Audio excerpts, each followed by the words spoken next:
also contribute. So I thank everyone for coming out today. It's beautiful to see you guys. And they said, you know, you're going to talk about, I want to make sure I stay on schedule because I believe in order. But some of us will ramble too much, we don't stay in order, right? So we're talking about building bridges. We were doing that with Dr. Moonby. I have that passion because if we come together as one global unit, who can stop us, right? Because white supremacy is global. White supremacy has one mindset to make sure that they stay in power, they stay in control, and their foot was constantly stay on our necks if we allow it. And how we allow it is through not being together. We divide on, I'm African American, you African, etc. So, African Americans, us here in America, we've been through a lot. We constantly going through everything. We can't sell barbecue without the police being called, or just cook for free. You can't sell water. You can't, if a person smokes cigarettes, you can't do that. There's a lot of things you just can't do. So we're going through a lot. And a lot of us in this country say, what's going on? Like, what is it? A lot of people try to say, oh, it's Donald Trump. No, he is not the case. These people have been wanting to act that way with you. Now they just feel confident to act that way with you. The thing is, they don't even know why they hate you. That's why they try to figure it out. Because it's stupid. We ain't done nothing to them people, right? What have we done to you? They say, the thing is, black people has tried to be their friend forever. We have begged to be their friend. And then now black folks say, you know what, maybe we should just do for ourselves, let's just scale back. And they freaking out about that. Say, you hate them. You're racist. Like, how could you, black people be racist? Like, I even laugh at that when they tell you that. You're racist. If you even argue with them on that notion about you're racist, just question yourself. Because you know, even the scripture teach you to argue with a fool. So I don't do that. I don't argue with fools. But there's a lot of things that we have going on internally. You know, the attacks is getting worse. Discrimination is getting worse. We're seeing these things happen. We don't know what to do, what's going on. And that's happening because we're being forced, whether we like it or not, to unify. That's how I look at it. When we look at our history, when the white man had his foot on our neck to the point we barely could breathe, we do so much better. Unfortunately. So now that time is happening again. Because white supremacy is going to fall. There's too many of us as black people are connected at the hip with white supremacy. We love the white man too much. We have to admit that. And we love ourselves, love our community, love our children, and just as much as we love the white man and white supremacy, then we can do so much better. I'm not for white folks, and I'm talking about the racist ones, telling me who I can talk to. I'm grown. You grown. No one's a slave on a plantation, okay? They always come in trying to tell us what to do. You want to bank black? They say that's a problem. If you want to build schools, that's a problem. So it's okay for you to separate from us, but when we say let's just kind of fix our issues, not only guys that hate, right? You don't hate people. But just fixing our community is a problem. The moment that we get to the point as African Americans to divorce the white supremacists, to divorce his ways, his thoughts, his precepts, and his white Jesus. Yep. Because that's black folks' biggest problem. Yeah. We got churches in this city. Big churches in this city telling white Jesus and taking 10% of y'all income, and then the people is not a reflection of the teacher. I don't get that.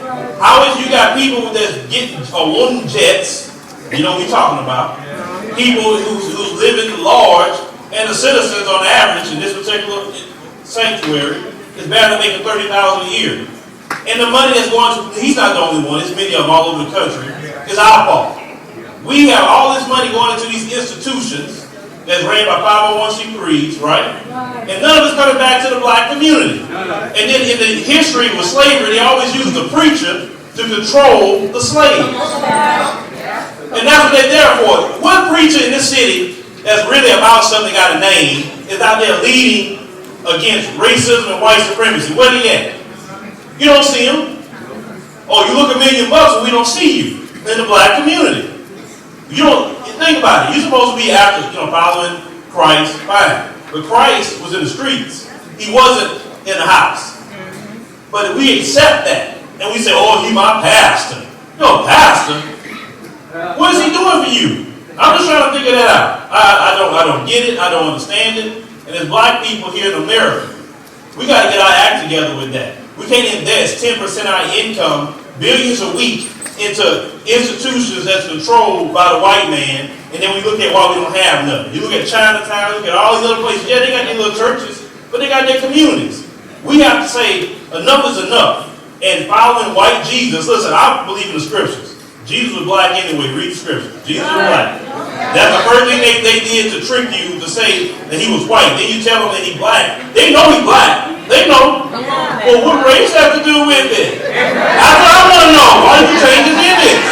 Well, they did that to get into your mindset to say, well, he looks like us. So you need to revere us God-like. They play a lot of psychological games with all of us, okay? And then when you wake up to the truth, this is why a lot of black folks are starting to come out of these churches, not because they hate God. No. They're coming out because they see the game. We're not about preachers floating from the Raptors anymore. I come that preaching Mississippi. Float from the Raptors. Now, and the people laughing at that, that's a strike against us. Because we allow that buffoonery instead of fixing our community. That's why they're picking us off. Like, be a preacher like Martin Luther King or be a minister like Malcolm X. Be like that. I'm cool with that. Okay? But we need to fix this in our community. Because I'm sick and tired of it personally. We need to connect with the company, right? Do business. Get together. This is what we need to do. We got to do it because they connected. They got NATO. They got all kinds of things that connect them globally. We need our own. And this is what we have to do. We don't need permission. And like the white supremacist has a thing called, it's okay to be white. Well, I'm going to tell you it's okay to be black. Because some of y'all scared to say you're black. I talked to a brother this morning and I said, you say yourself black first? I'm a human being. I say, okay, brother. I say, when that police pull you over, what he call you? Yeah, that's right. Exactly. I'm not trying to use that word in this program, but exactly. The N-word. I'm going to say that much. So we need to accept our responsibility. Take care of our families. That's important. Men, be there for your kids. Women, let's work together with each other, as families. These kids need a better future. And we don't need to see the same thing going on today as tomorrow. I'm not for lip service. I'm all for doing. I'm tired of talking. I'm all, and we have a lot of people right here in the city that wants, the change. And we need to be the change and make a headway. But our biggest thing that we need to do to join globally is to divorce white supremacy. Get white folks out your mind. Stop celebrating white folks' holidays and celebrate things that we can do. This is what we have to do. And if we don't do it sooner than later, we die off. Because a change is coming. The change is coming. The white man's welfare, food stamps, the Section 8. Oh, you don't have to bend down. Okay? It's gone.